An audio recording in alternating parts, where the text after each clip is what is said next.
Salut, ça va? Ouais, mais t'es qui? J'imagine que tu voudrais pas trop sortir avec moi. Non.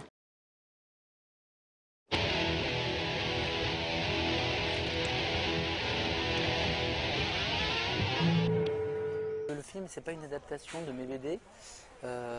C'était une histoire originale que j'ai écrite juste pour le film. Et en fait, je me suis surtout concentré sur le fond de l'histoire. C'est uniquement l'univers et l'histoire qui m'importait. Parce qu'en fait, la bande dessinée et le cinéma, c'est vraiment. Enfin, c'est juste mon avis, hein, mais c'est deux langages qui n'ont rien à voir. Et il a fallu voilà, que je passe plutôt par le sens pour que ça fasse un peu comme mes bandes dessinées plutôt que de passer par la forme. Mais c'est quoi ça? T'as une meuf toi? Mais depuis quand? Ouais, laisse tomber, tu peux pas comprendre. T'as fait des trucs avec elle? J'adore les musiques de films, en fait, j'adore le rapport de l'image, le cinéma avec une musique. Et c'était impossible pour moi de faire un film et de ne pas participer à la musique. Je trouve ça vraiment génial. Et dès le départ, j'avais déjà des idées de musique, de trucs pour accompagner les images. Donc, j'aime plein de choses, quoi.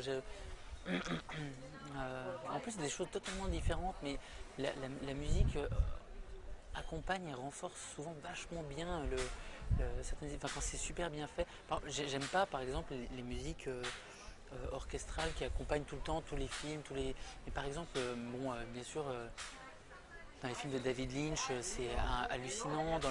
Même par exemple, ou les films d'action, je sais pas, Predator, tous les films de science-fiction, où il y a vraiment un souffle qui est porté par la musique et qui souvent illustre vachement l'émotion qu'il y a dans la scène. Et c'est un truc que j'adore, quoi.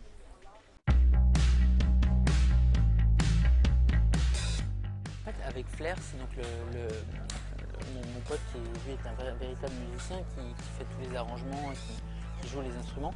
En fait, on en a parlé au début et moi je tenais vraiment à avoir une musique qui rappelle celle des jeux vidéo des années 90 sur Amiga. Moi j'ai un Amiga et en fait cette musique-là c'est pour moi la bande son de l'adolescence, enfin, de mon adolescence. Donc je ne voyais pas faire un film sur l'adolescence sans cette musique que j'avais écoutée toute mon adolescence parce que j'étais devant mon ordinateur à jouer à des jeux, des musiques très électroniques, primitives, très peu, avec 4 voix maximum. Enfin, et je voulais vraiment un truc comme ça. On avait le film sur un écran et puis Flair c'était en train de faire des nappes pendant qu'il y avait l'image passait.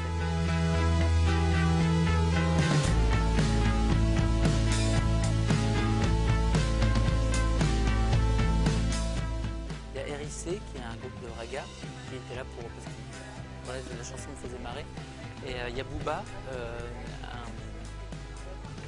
qui est un rappeur que j'adore. Et il y a The Vaseline, qui était mes groupes culte quand j'étais ado, justement.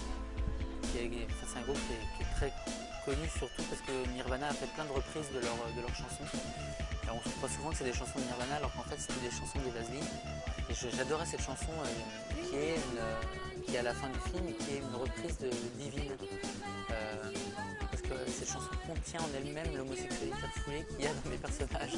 Les ados ils sont tellement en recherche identitaire par rapport à leurs goûts musicaux. Et donc je trouvais ça marrant de leur donner des goûts bien pourris et qu'ils soient fiers de leur dire mon personnage principal il écoute du rap breton complètement nul et il découvre Booba à un moment simplement il ne connaissait pas.